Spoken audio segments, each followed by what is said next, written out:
still alive. I'm still alive. Whoa.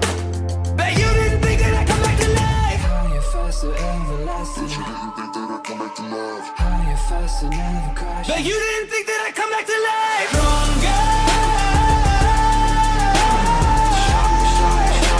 Bet you didn't think that I'd come back to life. Stronger. Bet you didn't think that I'd come back to life. The ocean is really, really deep. Deeper, in fact, than most of us realize. If you were to shave off all of the land from the tops of every continent and island in the world and fill up the ocean's deepest points with that land, then the entire Earth would be covered in an ocean 2 miles deep. 3/4 of our planet is already covered in water though, and it goes a lot deeper than just 2 miles. Let's start with a sense of scale. This dot right here is the size of an average human, this slightly larger dot is the size of an elephant, and this is the size of the largest ship ever built, the Knock Nevis. With that in mind, let's start going underwater and see what we find out. The first milestone is at 40 meters below the surface, which is the maximum depth allowed for recreational scuba diving. A little further down at 93 meters is where the wreck of the Lusitania was discovered, which is interesting because the Lusitania itself is 240 meters long, which means that it sank in water shallower than it is long, so if the ship was standing on its stern or bow, it would be sticking out of the water. Just slightly deeper than that, at 100 meters, is where diving can become seriously fatal if you're not careful because of decompression sickness. But that didn't stop a man named Herbert Nitsch to accomplish the free diving world record at a depth of 214 meters. This guy swam down to this level with just one single breath. But a little further down at 332 meters, we have the scuba diving world record, which was accomplished by another man named Ahmed Gabir. If he had swam down another 111 meters, then he would have reached the height of the Empire State Building if it was submerged underwater. And a little further than that, at 500 meters below the surface, we arrive at the maximum dive depth of blue whales, the largest creatures on the planet and also the limit of the US Seawolf class nuclear submarine.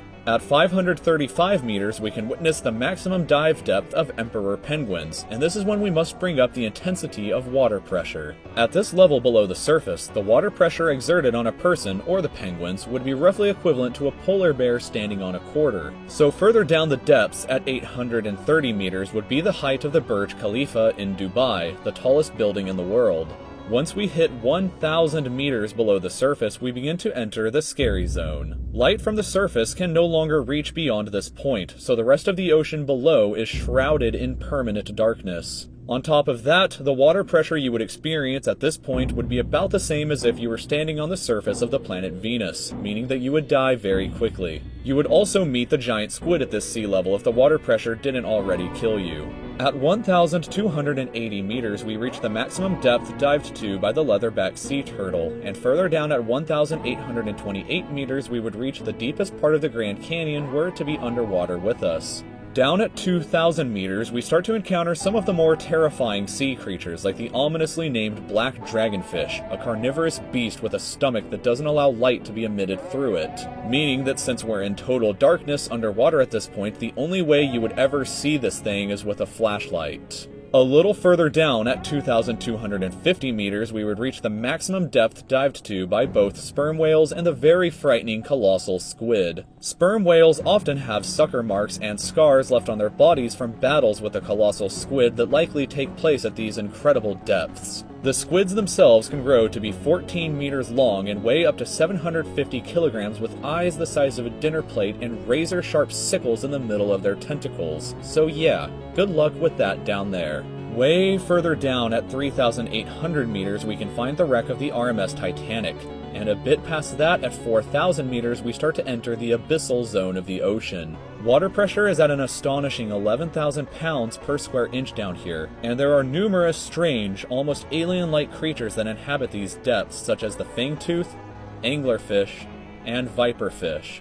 Down at 4,267 meters is the average depth of the ocean where you would normally expect to hit the floor, but there are parts of the ocean that go significantly deeper than even this. At 4,791 meters rests the wreckage of the battleship Bismarck sunk during World War II, and way down at 6,000 meters is the beginning of the Hadal Zone, named after the underworld Hades itself. The water pressure down at these depths can become 1,100 times what you would experience way back on top at the surface, which is roughly equal to an elephant balancing on a postage stamp or a single person carrying the weight of 50 Boeing 747 jumbo jets. Down at these depths, you would be crushed immediately without any outside protection, but life still exists down here in various strange forms. At 6,500 meters, we reach the maximum depth that the DSV Alvin can dive to, a popular research submarine that helped to discover the Titanic.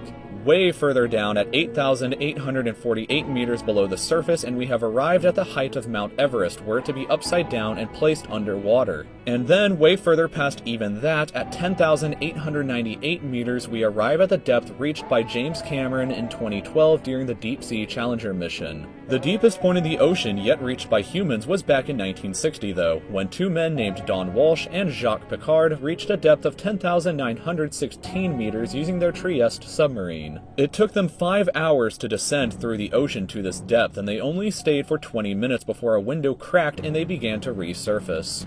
Just a bit further down from there, at 10,972 meters, and we reach the average flight altitude of a commercial airliner.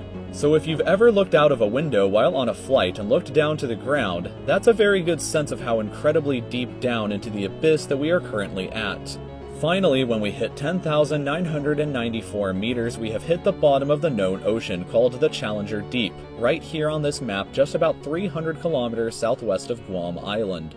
However, it is believed that there are almost certainly even deeper parts of the ocean than this that just haven't been discovered yet. It wasn't until 1997, after all, that the Sirena Deep was discovered with a depth of 10,732 meters, making it the second deepest known point in the ocean. It is estimated that only about 5% of the ocean's floor has been accurately mapped, leaving the other 95% to be currently a mystery. It may be only a matter of time before an even deeper part of our ocean is found, and who knows what we may discover there. There's no hate, there's no love, only dark skies that hang above. I call your name as I walk alone. Send a signal to guide me